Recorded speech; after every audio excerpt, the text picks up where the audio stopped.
Halo semuanya, kembali lagi bersama saya Daryasa. Jadi MC kita kali ini adalah seorang budak korporat di sebuah perusahaan game yang hari-harinya dikejar deadline bahkan sampai tidak tidur. Di suatu hari, setelah pekerjaannya selesai, dia tidur di kantornya. Saat terbangun, dia seperti berada di dunia game. Di sana dia tidak sengaja membunuh banyak monster dengan skill yang dia kira bug. Dari sana, levelnya naik drastis, stunnya menjadi max, dan semua skillnya bisa di-maxkan.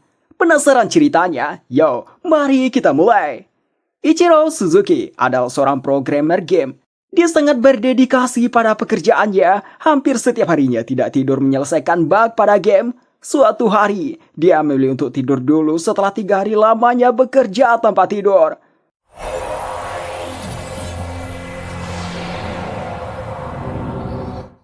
Saat bangun, dia terkejut karena berada di suatu lembah. Dia mencoba menggunakan HP-nya, tapi tidak berfungsi. Wajahnya yang sekarang sama dengan waktu di SMA. Pandangannya mirip seperti gabungan game yang pernah dia kerjakan. Di sana ada skill, profil, inventory, dan lain-lain. Tapi tombol save dan logout-nya tidak berfungsi. Dia mencek profil, namanya Sato. Sama seperti nama karakter yang dia pakai saat beta test. Level 1 dengan start yang rendah. Dia mencoba melakukan scan pada maps, fitur yang dibikin buat player baru. Terlihat banyak tanda merah yang berarti musuh mendekatinya. Itu adalah kawanan Lizardman Elite, jumlahnya 300, levelnya sekitar 50. Salah satunya menembakkan panah ke Sato. Sato jadi menganggap ini bukan mimpi. Dia bisa merasakan panas dari luka yang didapat. Setelah itu, hujan panah menuju ke arahnya. Sato bersembunyi di balik batu. Dia merasa kalau seperti ini dia akan mati. Dia mencoba menggunakan skill hujan meteor, tapi tidak terjadi apa-apa. Sementara hujan panah kedua datang lagi padanya. Sambil menghindari ke tempat yang jauh, Sato mencoba lagi 2 skill hujan meteor, tapi tetap saja tidak terjadi apa-apa. Membuat Sato menganggap dia mendapat bug. Tiba-tiba dari langit, muncul hujan meteor yang jumlahnya banyak mengarah ke kawanan Lizardman.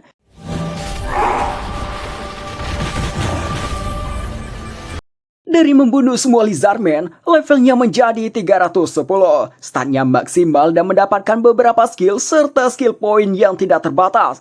Dia bisa mengatur skill apa yang akan dimunculkan pada pandangannya.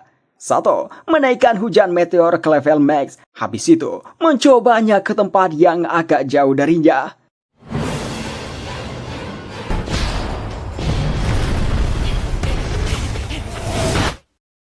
Karena kerusakan yang sangat besar itu, Sato menonaktifkan skill hujan meteor. Sato kemudian melihat inventorinya. Di sana ada item serta drop item dari Lizardman dan uang yang banyak. Merasa haus, Sato mengeluarkan kantong air. Ternyata airnya tidak habis-habis. Setelah itu Sato mengenakan pakaian yang ada di inventorinya. Sato menuju ke kota terdekat yang memakan waktu berhari-hari. Ketika hampir sampai, dia melihat pasukan warna putih di map yang berarti manusia. Levelnya hanya 1 digit, kecuali ada satu yang level 31 dan 20. Ada Wyvern level 30 mengarah ke pasukan itu. Sato pergi ke sana, mendengar bahasa yang tidak dimengerti. Dia mengupgrade kemampuan bahasanya ke level maksimal sehingga dia jadi tahu. Para prajurit menembakkan panah ke Wyvern namun tidak berguna sama sekali. Hanya serangan dari penyihir level 31 dan 20 yang berefek padanya. Gadis bernama Zena mencoba menyerang dengan sihir juga, tapi dikembalikan padanya.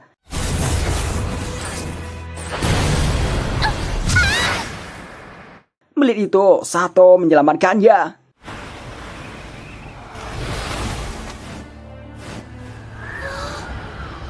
Gadis cantik ini bernama Zena Marienthal, level 13, seorang bangsawan yang bertugas sebagai prajurit sihir. Dia berterima kasih telah menyelamatkannya. Rekannya sesama prajurit datang, awalnya mencurigai Sato. Sato meningkatkan skill menipu dan mencari alasan sampai max sehingga semua alasan yang dia berikan terdengar masuk akal. Sato diberi tumpangan ke kota. Zena menceritakan, kami unit pengintai dari kota Serio yang bertugas untuk mengawasi keanehan pada meteor jatuh. Dalam perjalanan mereka melihat Wyvern yang telah dikalahkan. Singkat cerita, mereka sampai di kota. Pertama, Sato membuat tanda pengenal dulu dan mendapat izin masuk kota yang masa berlakunya 10 hari bisa diperpanjang jika sudah habis. Di dunia ini, usia kedewasaan seseorang terbilang cepat. Sato yang berumur 15 tahun sudah dianggap dewasa. Bahkan cewek yang beropai besar ini masih berusia 12 tahun. Setelah itu, Sato pergi ke penginapan yang dimiliki sama ibu ini. Sato menggunakan skill negosiasi untuk tawar-menawar. Setelah sepakat, si ibu menceritakan kamar yang akan ditempati Sato bekas kamar pedagang pengecut yang lari tadi pagi karena hujan meteor. Dikatakan, hujan meteor itu ular Raja Iblis yang bertarung dengan naga di lembah naga. Sekitar 60-70 tahun yang lalu, diceritakan Raja Iblis digalakkan sama pahlawan, tapi belum ada kabar kalau dia bangkit kembali. Di sisi lain, naga dikenal tukang tidur dan jarang keluar, terakhir terlihat 2 tahun yang lalu. Di kota ini, ancaman yang paling mengerikan hanya Wyvern. Setelah makan, anak pemilik penginapan yang bernama Martha mengantar Sato ke pasar. Setibanya di sana, Sato melihat 2 budak ajin yang diganggu manusia. Sato menyelesaikan permasalahannya, habis itu menanyakan kondisi 2 gadis ajin. Mereka awalnya tampak takut sama Sato. Sato mengumpulkan kayu bakar yang mereka bawa lalu ngasih ke mereka. Datang satu budak jin lagi yang lebih tua dari mereka. Setelah diceritakan apa yang terjadi, si budak jin itu berterima kasih pada Sato lalu pergi. Martha heran dengan Sato yang baik pada Ajin. Soalnya, Ajin dibenci karena dulu para pemburu dan petani yang menjual hasil mereka dibunuh oleh Ajin. Habis berbelanja, Sato mengingat semua kejadian hari ini yang begitu terasa nyata, mulai dari penyerangan Lizardman, sampai rasa makanan yang belum pernah dia rasakan sebelumnya, sampai rasanya itu terlalu aneh buat dikatakan sebuah mimpi. Sato melihat kembali fitur pada pandangannya. Ini mirip dengan game tapi tidak bisa save atau log on. Sato jadi menemukan tujuan baru, ingin bersenang-senang di dunia ini dan mempelajari berbagai hal. Paginya, Martha membangunkan Sato, mengabarkan pacar Sato datang mencari.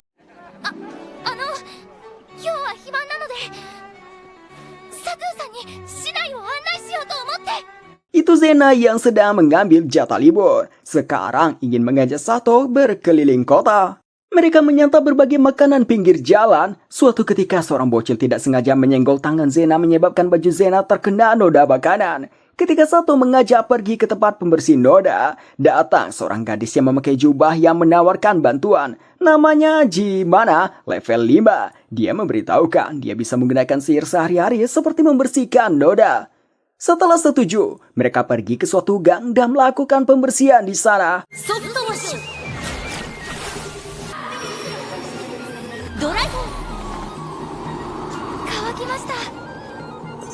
Habis pembersihan itu, Sato mendapatkan skill sihir pembersihan. Karena tidak bisa sihir, Sato menanyakan tentang sihir pada Zena. Zena sendiri mulai serius belajar sihir selama 3 tahun, tapi sudah menjalani kesehariannya dengan mempersiapkan diri sebagai penyihir, karena sihir telah diperkenalkan sejak kecil. Zena balik menanyakan kenapa Sato ingin belajar sihir. Sato pun mengatakan karena di penginapannya tidak ada pemandian, jadi dia ingin membersihkan diri dengan sihir keseharian.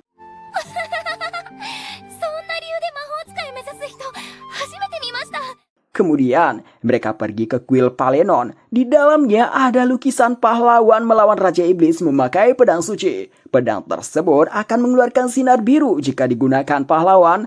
Atas hal itulah pemegang pedang tersebut disebut pahlawan. Selagi Zena menjelaskannya, pendeta di kuil ini datang. Pendeta yang melayani Dewi Palion, namanya Orna level 27. Dia awalnya seorang bangsawan, kecilnya dirawat sama ibu Zena. Orna menggoda Zena yang akhirnya memiliki keinginan untuk menjalani hubungan cinta.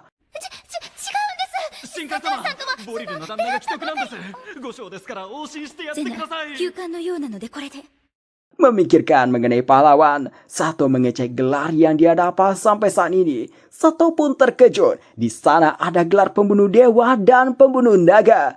Sato melihat log. Ternyata di sana dituliskan telah membunuh dewa naga Akon Kagula.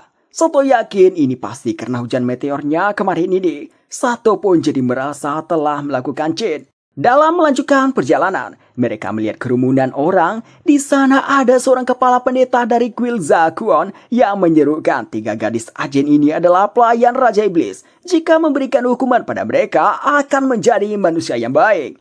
Dia menjual Tuhannya, mengatakan meteor yang jatuh kemarin ini adalah hukuman suci dari Tuhan. Dan batu ini adalah yang jatuh kemarin. Dia menjual batu yang dia katakan batu ilahi. Bodohnya masyarakat sana pada percaya. Mereka pada membeli dan melempar ke 3 gadis ajen. Zena tidak tahan melihatnya. Dia menghadang mereka meminta hentikan tindakan ini. Di sisi lain, Sato melihat informasi ajen. Ternyata si pendeta bukan master mereka. Master mereka adalah orang ini. Namanya Urs. Memiliki keterampilan menghasut dan mengintimidasi. Tergabung dalam guild Tikus God. Setelah di-scan, beberapa anggota guild Tikus God berada di kerumunan. Mereka lah yang menghasut para warga. Satu persatu dari mereka dilumpuhkan sama Sato diam-diam. Hingga yang tersisa Urs. Sato membawa Urs ke depan kerumunan. Sato mengungkap sandiwara dan niat jahat yang dilakukan Urs dan pendeta Zakuon. Para warga begitu marah sama mereka berdua. Tiba-tiba keluar iblis berbentuk mata dari tubuh Urs. Semua orang pada berhamburan kabur. Si iblis menciptakan sebuah sarang untuk tuannya.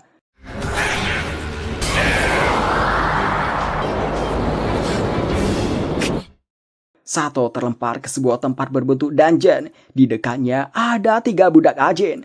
Mereka bertiga tidak punya nama. Sato pun memberikan mereka nama Liz, Pochi, Tama. Sato memberikan mereka kain bersih dan air untuk membersihkan luka mereka serta salep untuk dioleskan. Mereka merasa aneh dengan perlakuan baik begini. Soalnya dari dulu mereka tidak pernah diperlakukan seperti ini. Setelah mereka membersihkan diri, Sato memberikan roti. Mereka tampak ngiler melihatnya. Pertama kalinya mereka memakan hal beginian. Sato mengecek map. Dungeonnya tampak sangat luas. Terdiri dari banyak lantai. Di dungeon ini juga terdapat banyak orang. Zena juga ada bersama para prajurit. Namun si iblis mata tidak ditemukan. Sato memberikan Liz sebuah belati. Setelah itu mereka mulai menjelajah. Di sebuah ruangan, Sato melihat monster semut yang sedang makan. Liz menyarankan menyerang monsternya selagi lengah. Sato menggunakan pistol sihir, meningkatkan kekuatan menembaknya.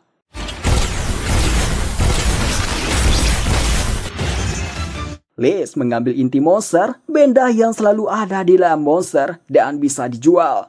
Sato merakit sebuah tombak, memberikannya pada Liz. Sementara belati tadi Liz berikan ke Tama. Mereka melanjutkan menjelajah. Sato melihat mereka tidak mendapatkan banyak EXP untuk naik level jika bersamanya. Sato pun ingin membantu mereka. Sato meminta Tama kumpulkan batu-batu kecil. Mereka menemukan monster ulat level 10. Setelah dilumpuhkan Sato, Sato menyuruh Tama lempar dengan batu dan Liz menusuknya.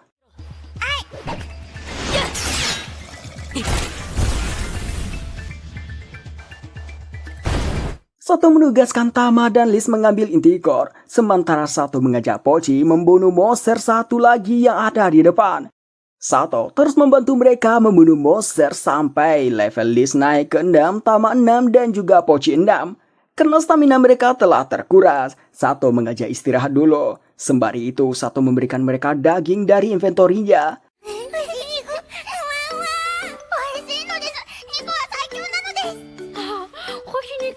Habis istirahat, mereka menjelajah kembali, menemukan berbagai hal seperti perangkap, monster tipe lainnya, dan sebuah rumah yang berisikan buku-buku. Ada buku sihir, hanya dengan membacanya, Sato bisa menggunakan sihir tersebut. Sekarang, mereka bertiga telah bisa mengalahkan monster tanpa bantuan Sato. Tama melihat dinding yang terlihat aneh. Sato melakukan scanning, ternyata itu pintu tersembunyi.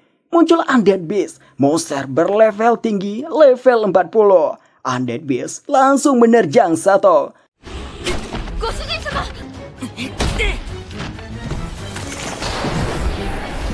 Undead Beast-nya jatuh ke lubang di pintu tersembunyi. Mereka menjelajah lagi sampai di sarang laba-laba. Di sana ada orang-orang yang terkurung. Sato mengajak yang lain menyelamatkan mereka. Salah satu dari mereka adalah Jin Belton, level 15, kepala keluarga Belton. Ada juga pedagang budak. serta orang yang pernah mengganggu Pochi dan Tama. Dia masih bersikap kasar pada Pochi, sehingga Sato mengancam tidak akan menolong. Di tempat berikutnya, mereka melihat Slam menyerang manusia. Meski ada prajurit, tapi mereka tidak bisa berbuat banyak. Mereka tidak tahu cara mengalahkan Slamnya.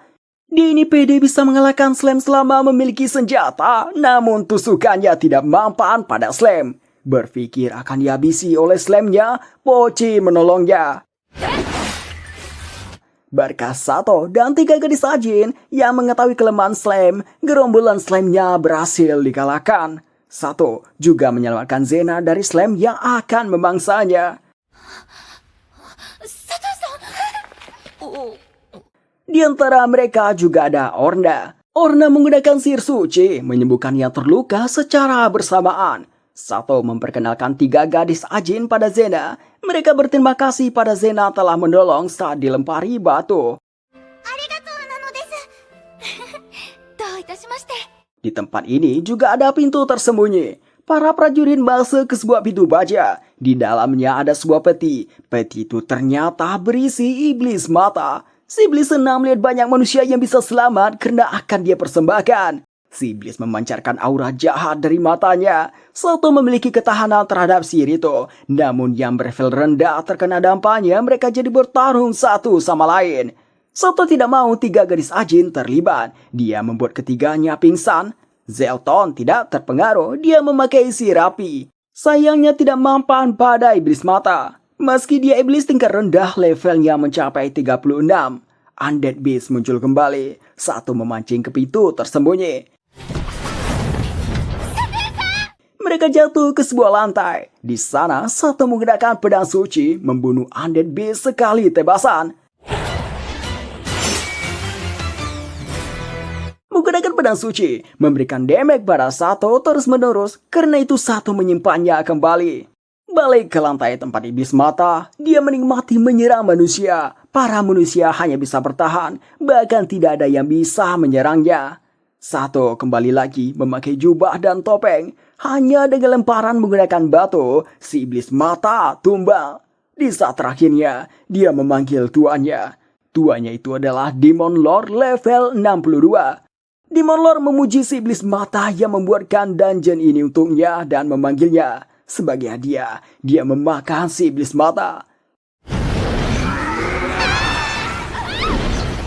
Demon Lord teriak, itu menghasilkan angin yang kuat. Para prajurit dibuat terbang termasuk Zena dan Orna. Sato langsung menyambut mereka. Sato mendekat ke Demon Lord, mengeluarkan pedang suci. Melihat hal ini, Demon Lord menganggap Sato seorang pahlawan. Karena itu, Demon Lord memperkuat dirinya terus-menerus.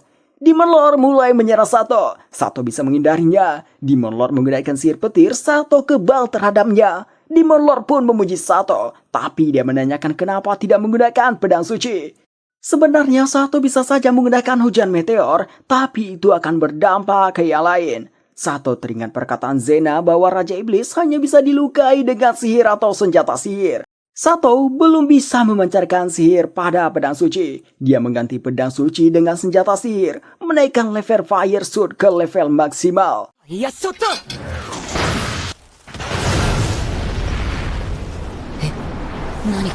Sato tidak menduga bisa sampai seperti ini. Zenton terkejut melihatnya menganggap ini sihir tingkat tinggi. Padahal itu tadi hanyalah sihir tingkat rendah. Demon Lord mengalami luka yang serius. Sato mendekat ke Demon Lord sambil menembakkan Fire Stone. Saat sudah dekat, Sato mengeluarkan sebuah pedang, mengendalikan gelar sebagai pembunuh dewa. Sato menembak si Demon Lord.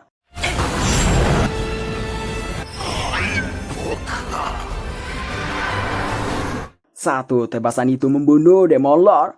Sato mendapatkan banyak gelar, termasuk gelar pahlawan. Dengan dikalahkannya Demon Lord, mereka kembali ke permukaan. 3 gadis Ajin didaftarkan sebagai budak milik Sato. Mereka bertiga sangat senang.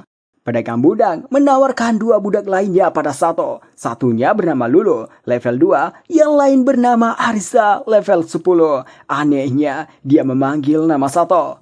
Watashi wa Arisa to moushimasu. Sato-sama? Sato menguji keduanya dengan membisarkan kalimat bahasa Jepang, ada serangga di rambutmu. Lulu tidak mengerti, sedangkan Arisa langsung merinding meminta singkirkan darinya. Dari sana, Sato menduga Arisa juga berasal dari Jepang.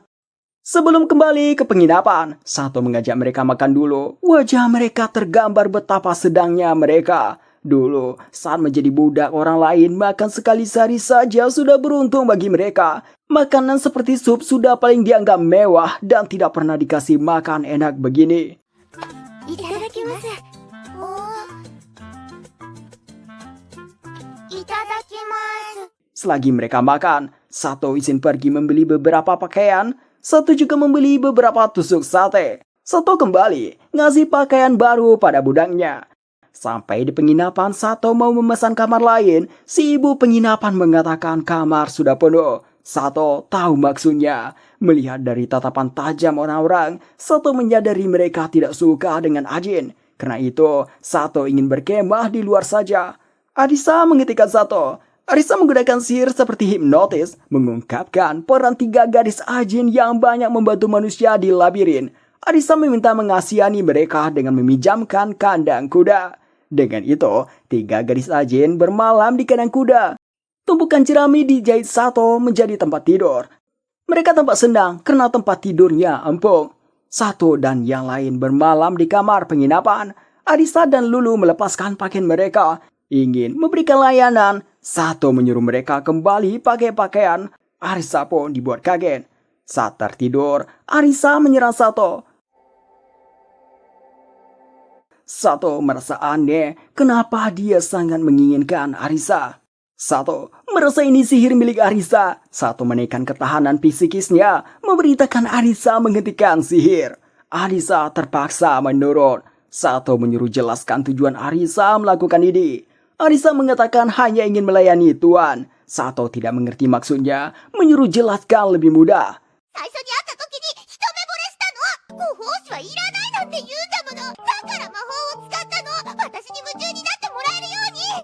Setelah itu, Arisa mengungkap identitasnya yang sebenarnya. Dia orang Jepang sama seperti Sato. Lebih tepatnya, dia mantan orang Jepang bernama Tachibana Arisa yang bereinkarnasi bersama ingatannya di kerajaan Kufor. Arisa merasa Sato tidak bereinkarnasi sepertinya, tapi dipanggil ke dunia ini sebagai pahlawan. Arisa memberitahu, kakek buyutnya Lulu juga orang Jepang. Reinkarnasi ini sendiri adalah orang yang terlahir kembali di dunia ini sebagai bayi setelah mati dari dunia asal. Sedangkan yang dipanggil muncul di dunia ini secara paksa melalui sihir pemanggilan. Sato tidak termasuk dari kedua itu. Lalu Sato menanyakan kenapa Arisa menjadi budak.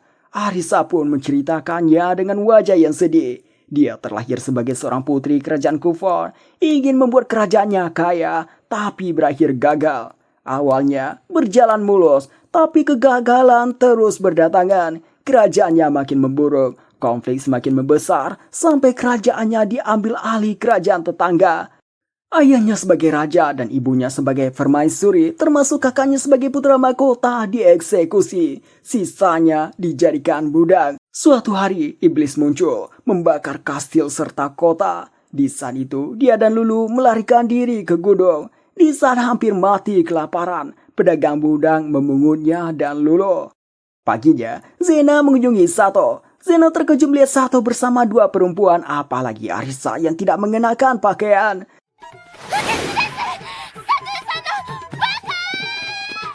Sato langsung mengejar Zena, menjelaskan apa yang sebenarnya terjadi. Sato juga memuji kecantikan Zena dan mengajak jalan-jalan. Ekspresi Zena langsung berubah menjadi senang. Sato pergi ke serikat untuk konsultasi mengenai sewa rumah.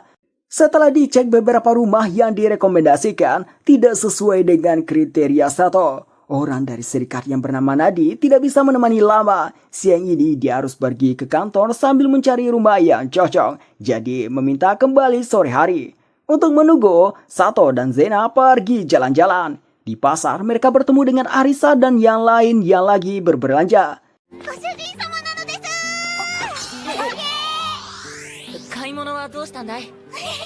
Arisa mewarnai rambutnya karena warna ungu tabu di sini. Sato berakhir jalan-jalan bersama mereka. Sato memilih kartu belajar membaca untuk Tama dan Pochi. Setelah itu, mereka menonton pertunjukan drama. Kisah tragis Marquis Mudo yang menceritakan kisah cinta seorang pria bernama Zen dengan seorang putri. Ceritanya diambil dari kisah nyata. Pochi dan Tama sampai tertidur. Habis pertunjukan itu, Arisa menanyakan pendapat Zena mengenai pertunjukan tadi. Zena beranggap si putri sendiri yang mengingkari pernikahan yang disetujui kedua keluarga yang menyebabkan terjadinya tragedi. Arisa marah dengan jawaban itu. Dia mengatakan harusnya Zena rela mengorbankan apapun demi orang yang dicintai. Arisa sampai mengatakan, apakah Zena memilih menikahi orang yang dipilih keluarga daripada tuannya Sato? Zena tidak bisa menantang keluarganya. Hingga Arisa mengatakan, kalau Zena begitu, orang yang Zena suka akan direbut. Zena terkejut, kemudian menundukkan kepalanya, ekspresinya tampak sedih. Melihat itu, Sato menghentikan Arisa, serta meminta maaf pada Zena. Sato menyuruh budaknya lanjutkan berbelanja. Dia dan Zena akan lanjut jalan-jalan. Zena dan Sato bertemu teman Zena dari pasukan prajurit. Mereka begini habis bertarung dengan pasukan manusia tikus yang dipimpin tikus helm merah. Mereka menyerang tikus itu karena diyakini menyikat monster semut ke sini. Budaknya Sato datang, membawa monster semut terbang yang mereka kalahkan. Sato scan map-nya, terlihat banyak monster semut menuju kota ini. Memang monster ini level rendah, tapi jumlah sebanyak ini bisa mengancam warga biasa.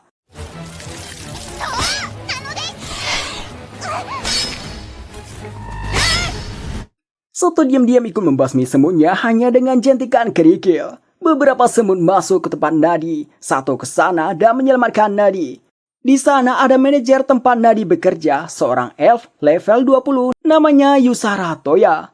Setelah sedikit bicara, Sato kembali ke gerbang. Rupanya para monsternya telah dikalahkan. Malamnya, Sato dan budangnya dihidangkan banyak makanan oleh pemilik penginapan karena telah melindungi penginapan. Sato melihat Lulu masih tidak enak badan. Sato keluar membeli obat. Di tengah jalan dia mendengar pembicaraan dari gang gelap. Itu beberapa shadow stalker yang menyerang manusia tikus. Melihat Sato, shadow stalkernya berbalik menyerang Sato.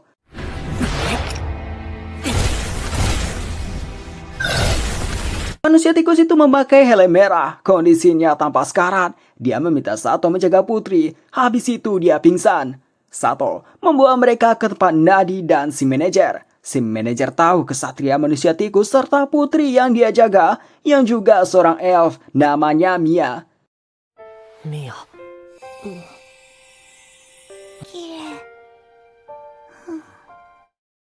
Paginya, Sato kembali ke penginapan memberikan obat buat Lulu, lalu balik lagi ke tempat Nadi.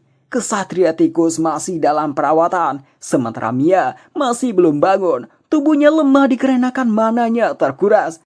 Nadi memberitahu, kondisi Mia bisa dipulihkan dengan mana potion tapi harganya sangat mahal. Ada juga cara lain yaitu membawanya ke tempat yang kaya akan mana, seperti Garis Ley. Tapi di dekat sini hanya kastil kerajaan dalam lembah naga. Mia terbangun, melihat Sato dia mengira Sato pengguna roh. Sato mengatakan dia belum pernah bertemu dan melihat roh. Nadi memberitahu, hanya pemilik bakat penglihatan roh saja yang bisa melihat roh. Setelah cukup lama menemani Mia, Sato kembali.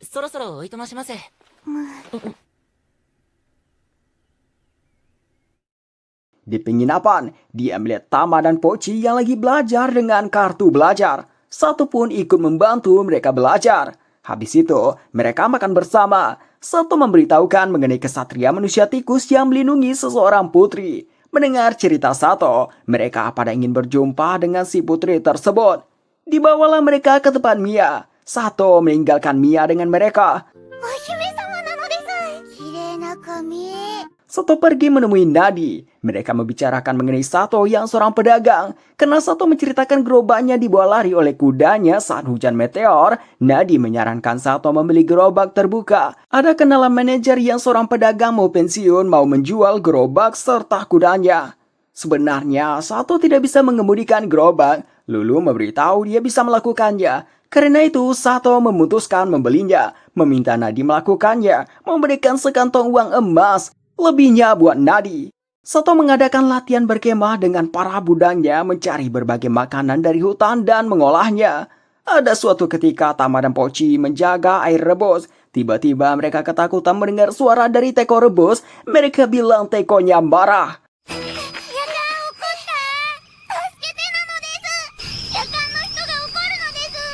Arisa menjelaskan kenapa itu bisa terjadi. Kembali dari kemah, Sato mengambil gerobak yang dibicarakan kemarin ini. Arisa menyarankan menggunakan gerobak ini untuk mengantar Mia pulang. Sato mau bicara dulu dengan manajer mengenai itu. Untuk sekarang, Sato ingin belajar cara mengemudi gerobak dari Lulu. Sampai akhirnya dia mendapatkan gelar kusir. Di jalan kembali, Sato melihat burung hantu yang tampak aneh terus menatap ke arahnya. Saat Sato mau mengecengnya, dia terbang. Sampai di kota, Sato disambut budaknya bersama dengan Mia yang sudah berjalan berkat potion yang dibeli Nadi. Lagi-lagi burung hantu tadi memperhatikan Sato. Beberapa saat terbang lagi, Sato menemui si manajer yang bersama kesatria manusia tikus helm merah yang sudah sadar. Namanya Mize, level 24.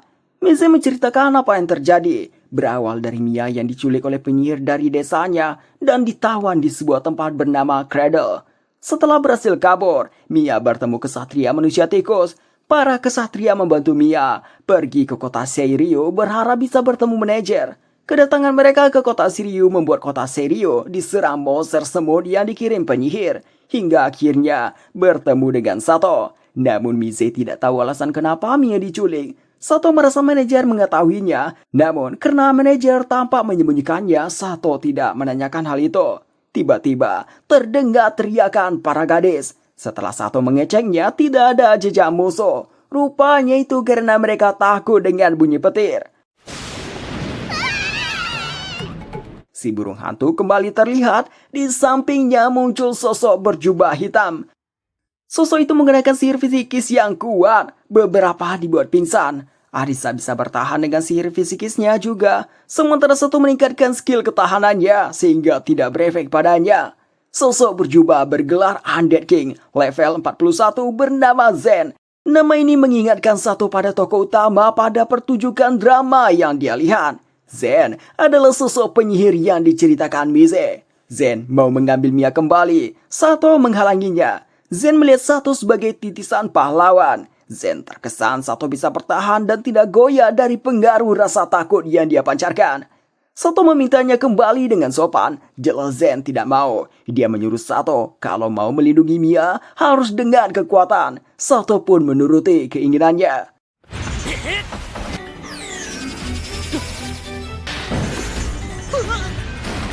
Sato berakhir tergantung oleh bayangan yang dikendalikan Zen. Arisa mencoba menolong tapi sihirnya tidak bekerja pada Zen. Zen balik menyerang Arisa untuk manajer menolongnya. Melihat ada kesempatan, Sato melepaskan diri. Zen terkejut, tidak percaya sihir bayangannya bisa dihancurkan dengan tangan kosong. Seharusnya hanya bisa dihancurkan dengan menggunakan item sihir. Arisa diam-diam menyiapkan unique skill. Sato menyadarinya. Dia mencoba mengulur waktu dengan mengajak Zen bicara. Setelah selesai, Arisa meminta Sato menghindar.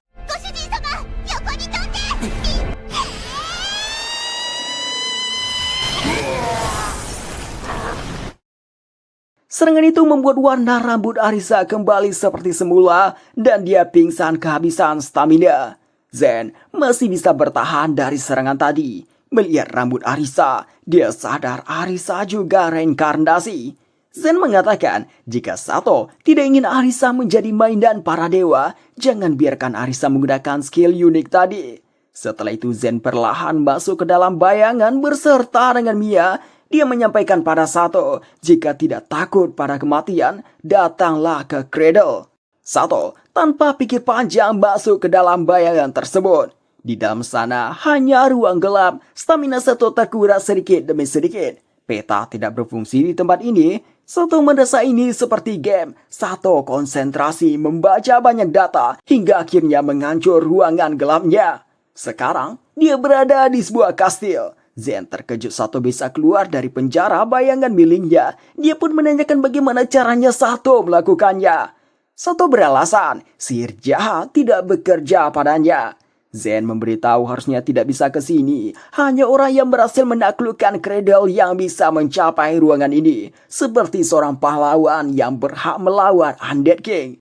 Sato tidak memperdulikannya. Dia menuju Mia yang pingsan duduk di singgah sana. Tiba-tiba Sato dilempar Zen ke sebuah tempat. Tempat inilah yang namanya Cradle. Tempat ini sendiri berada di dekat kota Seirio. Di sana terdapat pohon besar. Di pintu masuk dituliskan ini tempat latihan elf.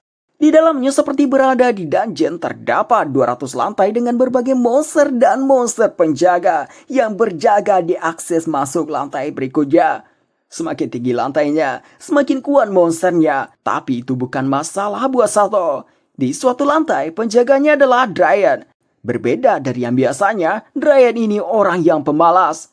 Namun setelah melihat Sato, dia tertarik pada Sato, meminta Sato menjadi miliknya. Sato langsung menolaknya. Dryan mengganti dengan meminta makanan energi sihir.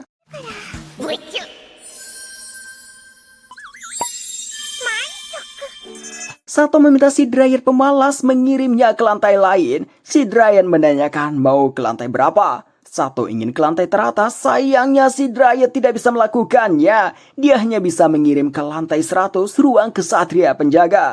Dia meminta Sato hati-hati karena kesatria penjaganya kuat.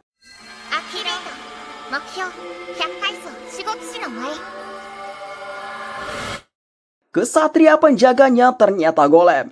Di sana juga ada 3 homunculus, makhluk cerdas yang diciptakan dari alkimia. Wajah mereka bertiga tampak seperti Mia. Mereka meminta tunggu, selagi itu menyiapkan perlengkapan bertempur. Setelahnya baru bicara tapi nadanya sangat datar. Mereka menjelaskan jika berhasil mengalahkan penjaga di sini, berhak melaju lantai berikutnya. Mereka memerintahkan Iron Golem mulai menyerang. Di dahinya golem ada tulisan golem. Sato langsung menyadari kelemahannya. Dengan menghancurkan tulisan E di awal, golemnya langsung kalah. Kata Mad sendiri artinya kebenaran. Ini persis dengan mitologi yang ada di bumi. 2 homunculus mundur nomor 5 dan 6. Yang nomor 7 menyerang Sato dan berakhir pingsan 1 kali pukulan di perut. Di saat pingsan, si homunculus menangis memanggil masternya. Setelah menjelajahi lagi, Sato sampai di tempat Dryan lainnya. Bedanya Dryan di sini kering. Sato menuangkan air padanya, membuatnya kembali sadar. Sama seperti yang di lantai bawah, Dryan ini juga meminta energi sihir. Habis memakan energi sihir Sato, dia kinclong lagi. Dia membicarakan Dryan yang di bawah juga dirinya saling terhubung. Dryan ini hanya bisa mengantar Sato sampai lantai 180. Singkat cerita, Sato sampai di lantai 200. Zen tidak menyangka Sato bisa sampai secepat ini. Zen memunculkan 7 homunculus dan beberapa golem. Zen menggunakan sihir penguat pada mereka. Entah kenapa dari mata homunculusnya keluar darah. Zen membawa Mia pergi. Bersama dengan itu, homunculus dan golem menyerang Sato.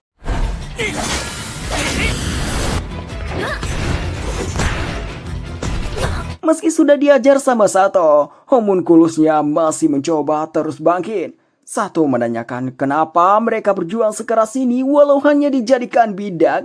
Mereka mengatakan ini keinginan mereka. Mau tidak mau Sato membuat mereka pingsan. Kata terakhir mereka sebelum pingsan meminta wujudkan keinginan Tuhan mereka. Sato pergi ke tempat Zen. Zen memujinya, memberikan pedang suci. Sato menanyakan apa keinginan Zen. Zen mengatakan dia ingin menemukan pahlawan yang bisa membunuhnya. Dia menceritakan di akhir hidupnya yang sebelumnya, dia berakhir dengan cara yang tidak adil. Lalu Tuhan membuatnya bereinkarnasi dan menjalani kehidupan yang damai. Berpikir hidup barunya akan baik-baik saja.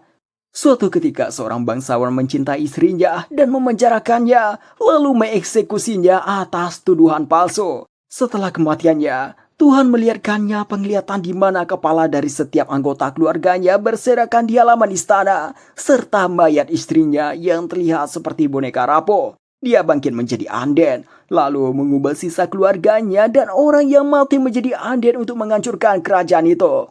Setelah membalaskan dendam itu, dia mencari cara untuk mengakhiri hidup dan menemui istrinya. Tapi Tuhan tidak mengizinkannya, bahkan menusukkan pedang suci tidak membuatnya mati. Alasannya karena dia sudah menjadi raja malam yang abadi yang diberikan Tuhan untuk menyerang kekuasaan yang tidak adil. Setelah menceritakannya, Zen meminta Sato membunuhnya sebelum dia berubah menjadi raja iblis. Sato teringat inilah yang diminta para homunculus, mewujudkan permintaan tuannya untuk mati. Sato mengabulkan permintaannya.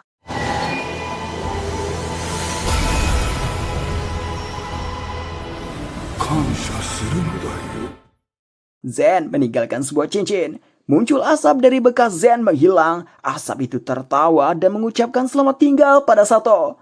Lalu terdengar pesan di mana memberitahukan proses penghancuran tempat ini akan segera dimulai. Sato cepat-cepat menyadarkan Mia. Sato merasa pasti ada alasan kenapa Mia dibawa ke sini. Sato menemukan metode pelarian yang sudah disiapkan. Mengaktifkannya harus health. Sato mengumpulkan para homunculus menggunakan metode pelarian untuk Mia dan para homunculus. Sato tidak ikut karena mau menyelamatkan homunculus yang ada di lantai 100. Sato meyakinkan Mia kalau dia berjanji tidak akan mati. 約束よ。守らなきゃダメなの。絶対よ。あ、必ず生きて帰る。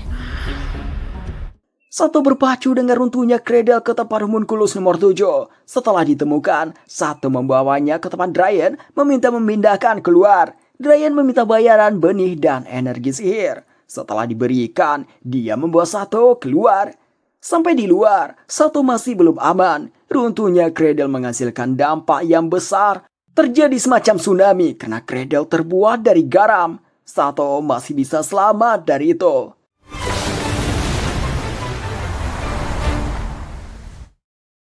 Di jalan kembali, para budaknya sudah menantinya. Raut wajah mereka terlihat sangat khawatir. Semuanya meneteskan air mata. Sato meminta maaf dan berterima kasih. Mia dan manajer datang. Mia berterima kasih yang sebesar-besarnya pada Sato, lalu mengecup kening Sato. Sato pun mendapat gelar teman elf. Habis itu giliran para homunculus yang berterima kasih pada Sato, tidak hanya mengampuni nyawa mereka, juga menyelamatkan nomor 7 yang di lantai bawah, terlebih mengabulkan permintaan master mereka. Sato memberikan peninggalan terakhir master mereka. Mereka berlutut di hadapan Sato, memberitahukan mulai saat ini mengakui Sato sebagai master baru mereka. Tapi sebelum menemani Sato, mereka ingin pergi ke makam istri master mereka mengantarkan cincinnya, yang itu akan memakan banyak waktu. Maka dari itu, salah satu dari mereka akan ditugaskan bersama Sato. Mereka memilih dengan gunting batu kertas, nomor 7 lah yang akhirnya terpilih. Karena namanya hanya nomor 7, Sato memberikannya nama Nana. Kembali ke kota Seirio, Zena langsung mendatanginya dengan wajah yang khawatir. Setelah sedikit berbincang, Sato memberikan Zena sebuah anting yang dia beli sebelum kemunculan monster. ありがとうございます。 Lalu Sato izin pergi pada Zena. Dia mau pergi mengantarkan Mia ke desa elf. Mendengar itu, Zena menjadi sedih. Sato berjanji akan kembali dan menceritakan petualangannya. Sato dan para budaknya pergi dengan gerobak kuda. Baru saja keluar gerbang kota, Zena mengikuti dengan kudanya. Zena menceritakan saat ini dia masih tidak bisa ikut bersama Sato. Tapi musim semi ini adiknya sudah dewasa dan menjadi kepala keluarga. Karena itu dirinya akan bisa hidup bebas. Jadi saat musim semi datang, dia akan bergabung dengan Sato. 私もサトゥさんのところに行きます。 Di suatu tempat peristirahatan, Arisa menemukan suatu seperti di Jepang. Arisa memanggil Sato. Itu 3 tori yang sudah roboh. Karena ada tori, kemungkinan ada kuilnya. Sato seperti pernah melihat tori ini sebelumnya. Tiba-tiba Sato teringat masa lalu. Di masa itu ada seorang gadis yang memanggil Sato dengan nama Ichiro. Dia meminta Sato jangan lupa, kita akan selalu bersama di dunia dan zaman apapun. Sato kecil menanyakan apakah reinkarnasi itu benar-benar ada. Gadis kecil mengatakan ada, tapi reinkarnasi saja tidak cukup karena harus ada campur tangan dewa. Walaupun begitu, dia yakin Sato bisa melakukannya. Sato baru ingat, tempat ini adalah kuil belakang rumah kakeknya, tapi tidak tahu siapa gadis yang bersamanya. Dia rasa teman masa kecilnya. Sato tersadar kembali setelah dipanggil-panggil Arisa. Sato kembali ke perkemahan. Tama dan Pochi merasa lapar setelah banyak berlari. Arisa memunculkan bekal dari inventory yang memakai sihir. Namanya item box. Tapi item box ini tidak bisa membuat makanan tetap hangat. 焼きたてに比べたら味落ちちゃってるかも。でも美味しいのです。 Dalam melanjutkan perjalanan, Sato mengecek inventorinya. Terdapat item-item milik Zen, termasuk buku sihir bayangan. Sato mempelajarinya, sekaligus belajar bagaimana sihir bekerja. Sato merasa cara kerja sihir seperti bahasa pemrograman, seolah yang menemukan sihir di dunia ini seorang programmer. Karena Sato hebat dalam program, dia bisa membedah rangkaian sihir hingga dia mendapat gelar peneliti sihir. Sato berpas-pasan dengan gerobak kuda lainnya, isinya manusia tikus yang dikurung. Sato menghentikannya, membeli mereka semua. Mereka semua kenal sama Mia. Mereka memanggil Mia dengan sebutan Putri. Mereka terpisah dari kesatria helm merah karena untuk umpan agar Mia bisa kabur. Beberapa saat setelahnya, mereka izin pergi dulu. Ada sesuatu yang harus mereka lakukan. Sementara itu, Sato dan yang lain berkemah di sini. Di saat yang lain tidur, Sato mencoba kemampuan inventorinya. Dia bisa menyimpan barang yang berjarak maksimal 3 meter darinya. Sato menggali tanah memasukkan ke inventori. Di sana, setiap komponennya dipisah. Sato mencoba membakar 2 kertas. Yang satu dia masukkan ke item box, yang satunya ke inventory. Setelah beberapa waktu, Sato mengeluarkan yang di item box. Apinya hilang. Sedangkan yang disimpan dalam inventory, apinya tetap menyala. Sato pun menyimpulkan, status item di inventorinya tidak berubah seiring berjalannya waktu. Dengan begitu, Sato bisa menyimpan makanan, menjaganya tetap hangat. Sato membuatkan sup lalu menyimpannya. Di tengah perjalanan mereka istirahat, Sato mengeluarkan sup tadi malam. あったかくて美味しいのです。ポカポカ。 Mereka melanjutkan perjalanan kembali. Kesatria tikus yang dipimpin helm merah menunggu mereka. Sekali lagi berterima kasih pada Sato. Di dekat sana ada makam manusia tikus yang gugur dalam menyelamatkan Mia. Mia memberikan penghormatan untuknya. Ketika berpisah, helm merah memberikan Sato lonceng buatan elf. Di suatu tempat peristirahatan, Sato mempelajari membuat potion pemulih dari buku milik Zen. Selagi belajar meracik, bahan yang diperlukan habis. Karena itu, Sato memutuskan pergi ke kota terdekat besok harinya.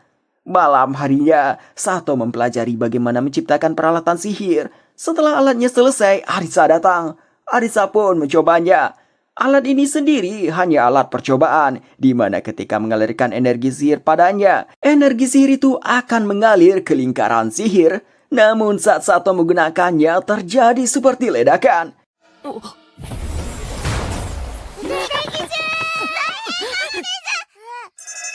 Sato meminta maaf telah membuat mereka terbangun. Besoknya dalam perjalanan menuju kota terdekat, Sato melihat di map ada daerah yang tidak ditampilkan, hanya hitam saja. Sato penasaran, ingin menjelajahi nanti. Sato sampai di kota terdekat, pergi ke toko alkemis. Baru mau masuk, ada orang berjubah keluar dengan seorang budak yang seperti habis memborong. Sato masuk ke dalam, menanyakan barang-barang yang dia inginkan. Si alkemis mau memberikannya jika Sato memberikan core tingkat 3 ke atas.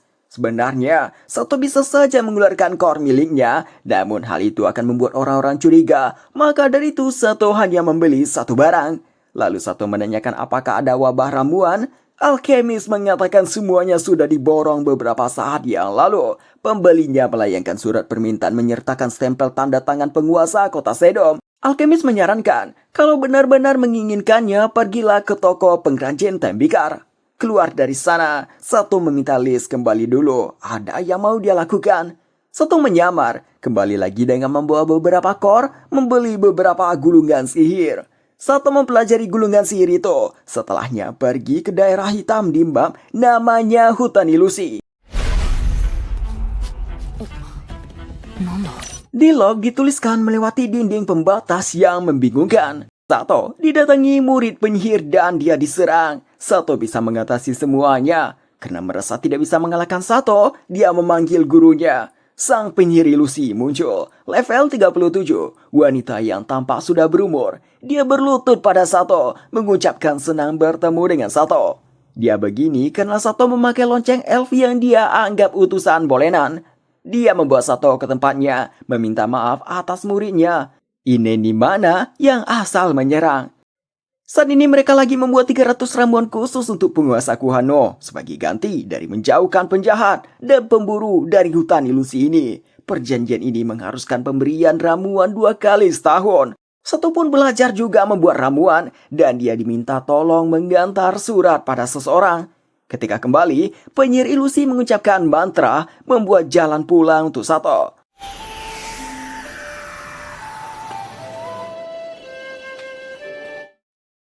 Beberapa hari setelahnya, Sato hendak pergi ke tempat pengrajin tembikar. Tiba-tiba dia melihat Ine, murid penyihir ilusi yang dikejar orang jahat. Ine sedang membawa 300 ramuan khusus buat penguasa kota. Ine mencoba menghalangi jalan penjahat dengan sihirnya, namun bisa ditembus. Sato datang di waktu yang tepat. 加勢するよ Ine menceritakan para penjahatnya mengincar ramuan. Sato meminta serahkan yang di sini padanya. Ine lanjut saja jalan. Namun setelah melewati gerbang kota, ada gerobak yang menghalangi jalan Ine. Akibat dari itu, hanya 120 botol saja yang selamat. Ine menangis, tidak tahu harus ngapain. Sato mengajak antarkan dulu yang selamat, baru pikirkan hal lain setelah itu. Di tempat penguasa kota Sedum bertemu dengan asisten wakil penguasa Kuhano. Sato menjelaskan apa yang terjadi. Namun, si asisten tidak peduli. Baginya perjanjian tetap perjanjian. Dia memberi waktu sampai matahari terbenam hari ini untuk sisanya.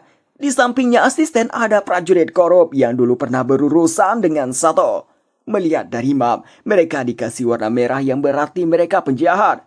Sato menyadari kedua orang ini ingin membuat perjanjian tidak terpenuhi. Ine merasa pesimis tidak akan terkejar. Arisa meminta serahkan pada tuannya. Ine menegaskan bukan karena waktu pembuatan ramuannya, tapi karena botol ramuan sudah tidak ada lagi. Dan lagi, toko alkemis kota ini telah diborong.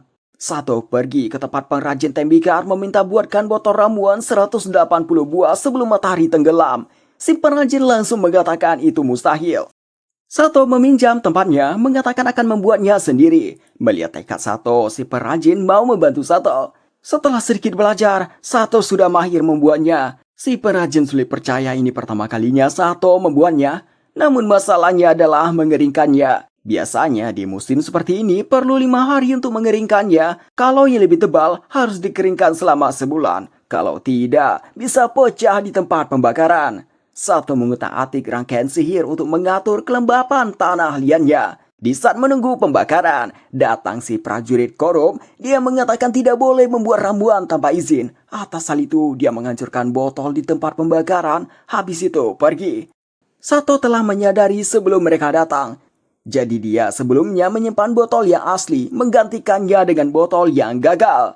Setelah menyelesaikannya, Sato pergi ke tempat si asisten. Si asisten mengatakan untuk apa ke sini. Dia sudah menerima laporan kalau barangnya tidak bisa dikerjakan. Di luar dugaannya, Sato meminta stempel dan tanda tangan di nota pengiriman yang berarti barangnya sudah jadi. Beberapa perwakilan dari penguasa Kuhano ada di sana. Mereka melihatkan dokumen yang memastikan kalau tidak ada masalah dengan pengirimannya. Si wakil asisten menolak menandatanganinya. Dia berbalik menghadap jendela, tidak mau mendengarkan perkataan siapapun. Hingga dia terkejut mendengar suara seseorang. Ternyata itu sang penguasa Kuhano sendiri. Dia telah mendapat pesan dari penyihir ilusi tentang perbuatan si wakil asisten. Dia pun memecatnya dari jabatannya. Dia kesal, merapalkan mantra menyerang penguasa Kuhano.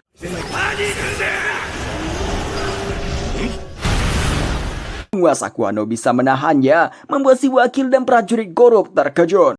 Penguasa Kuhano mengatakan akan memberikan hukuman kematian. Sebelum itu dilakukan, Sato mendahuluinya. Sato melakukannya karena tidak ingin gadis-gadis kecil di sini melihat pembunuhan. Penguasa Kuhano baru menyadari. Dia pun mengurungkan niatnya memuji tindakan Sato yang dia katakan teman penyihir. Selesai permasalahannya, Sato izin pergi. Si pengrajin berterima kasih pada Sato. Berkat masalah ini, dia jadi diprioritaskan dalam transaksi apapun. Penyihir ilusi dan Ine juga mengucapkan terima kasih atas bantuan Sato. Sebagai bentuk terima kasih, Sato dikasih Ine lentera murid penyihir, item sihir yang dibuat Ine dengan bantuan gurunya. これはババからの選別でございます。 Sato dan yang lain melanjutkan perjalanan melewati beberapa kota. Sato juga mengirim surat pada Zena menceritakan perjalanannya. Di suatu malam saat berkemah, Sato membacakan buku sejarah yang diminta Pochi. Isinya zaman dulu, Dewa Ketujuh turun dari alam dewa bersama pohon dunia dan hidup damai bersama manusia. Seiring berjalannya waktu, dewa bertambah menjadi 9. Yang kedelapan adalah Dewa Naga. Sebenarnya Dewa Naga sudah ada sebelum Dewa ketujuh, tapi Dewa Naga itu suka tidur dan tidur selama dunia mengalami perubahan. Dewa ke-9 adalah Dewa Iblis yang datang dari dunia lain. Dia sangat egois dan sering berkelahi dengan dewa lainnya. Suatu hari, dia menciptakan iblis untuk sujud padanya. Iblis menyiksa ras lain. Manusia yang paling tersiksa memohon pada Dewi Muda untuk diberikan kekuatan agar bisa melawan iblis. Dewi Muda mengalami kesulitan. Dia bicara dengan dewa lain tapi tidak didengarkan hingga dia bercerita pada dewa terkuat, Dewa Naga. Awalnya Dewa Naga bimbang, tapi berkat ketekunan Dewi Muda, dia jadi mengajarinya suatu sihir. Dan itu adalah sihir pemanggilan pahlawan yang disebut sihir harapan.